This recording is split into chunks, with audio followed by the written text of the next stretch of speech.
इन 10+2 science physics में current electricity पढ़ा रहे हैं। करंट इलेक्ट्रिसिटी के अंतर्गत आज प्रतिरोध का श्रेणी क्रम संयोजन के बारे में बताते हैं। सीरीज ग्रुपिंग के बारे में कि प्रतिरोध का श्रेणी क्रम संयोजन क्या होता है। श्रेणी क्रम संयोजन हुआ कि जब किसी प्रतिरोध के दूसरे छोर को दूसरे प्रतिरोध के पहले छोर से, दूसरे प्रतिरोध के दूसरे छोर को तीसरे प्रतिरोध के पहले छोर से जोड़ा जाए और इसी तरह का जो है आगे भी संयोजन हो, इसे श्रेणी क्रम संयोजन कहा जाता है। श्रेणी क्रम संयोजन में क्या हुआ कि एक ही लाइन में यह प्रतिरोध को जोड़ा गया है और इसमें जो करंट जाता है, धारा जाता है, धारा का मान तीनों प्रतिरोध में समान जाएगा, लेकिन विभवांतर अलग अलग हो जाएगा, क्योंकि ये दोनों का बिंदु अलग है, ये दोनों का बिंदु अलग है, ये दोनों का बिंदु अलग है। इसीलिए वोल्टेज जो है, विभव जो है बढ़ जाता है, लेकिन धारा एक समान रहता है।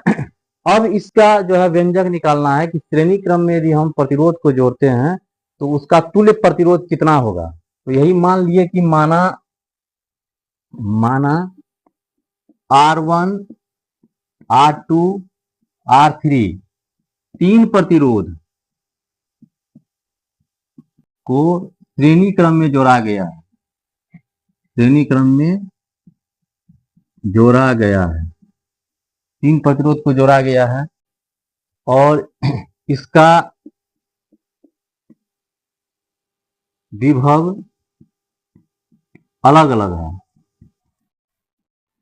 विभव अलग अलग है, लेकिन धारा का मान I है। अब ओम का नियम लगाते हैं। ओम के नियम से R1 प्रतिरोध में जो यह विभव है, यानी कि VA माइनस VB, V बराबर IR, ओम का नियम बताया था, IR1, ये समीकरण 1। फिर इस बिंदु R2 पर VB माइनस VC, IR2, यह समीकरण 2। और फिर ये बिंदु C और D के बीच VC माइनस VD, IR3। तीन प्रतिरोध का अलग अलग विभव निकला, क्योंकि अलग अलग जो है इसका बिंदु है, ये विभव निकला। यदि इन तीनों को एक साथ जोड़ दे, समीकरण 1 जोड़ 2 और जोड़ 3, तो यह देख रहे हैं VB VC कट गया, तो ये आ जाएगा VA माइनस VD बराबर IR1 R2 R3, ये समीकरण 4। I कॉमन ले लिए। अब मान लिए कि तुल्य प्रतिरोध मतलब हुआ कि यहां से यहां तक इन तीनों के बदला में एक ही प्रतिरोध हम जोड़ देते हैं, जिसका मान R है और विभव हो गया V। ये तीनों के तुल्य में लिखेंगे, माना इसका तुल्य प्रतिरोध R है।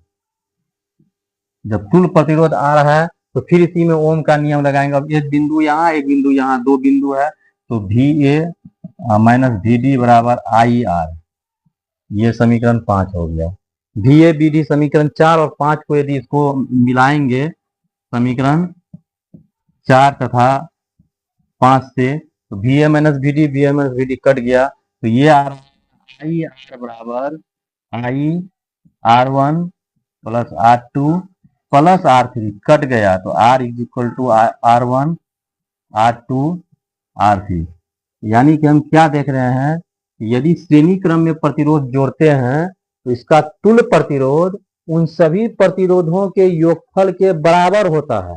यानी कि यदि सर्किट इस तरह का हो कि हमें उसे प्रतिरोध का मान को बढ़ाना है, यानी कि धारा का मान कम करना है, तो इसको श्रेणी क्रम में जोड़ा जाता है। जैसे हुआ क्या कि जो भी सजावटी लाइट होता है, झालर लाइट, उसको श्रेणी क्रम में जोड़ा जाता है। घर का जो फ्यूज होता है, उस फ्यूज को श्रेणी क्रम में जोड़ा जाता है, लेकिन पूरा सर्किट श्रेणी क्रम में नहीं जुड़ता है। श्रेणी क्रम में यदि पूरा सर्किट जोड़ देंगे तो एक ठोस स्विच दाबने पर, बंद करने पर सारा घर का जो है लाइट जो है ऑफ हो जाएगा। तो श्रेणी क्रम में घर का जो है वायरिंग जो किया जाता है वह समांतर क्रम में किया जाता है। श्रेणी क्रम में वायरिंग तब किया जाता है जब हमें प्रतिरोध का मान को थोड़ा सा बढ़ाना है और क्या कहते हैं, धारा का मान कम है, क्योंकि इसमें धारा सभी में एक समान जाएगा, लेकिन विभव जो है अलग अलग जाएगा। यदि घरेलू वायरिंग को श्रेणी क्रम में कर देंगे तो इससे जो है वोल्टेज का मान जो है अलग अलग जाएगा, अलग अलग उपकरण में अलग अलग धारा जाएगा। जय हिंद।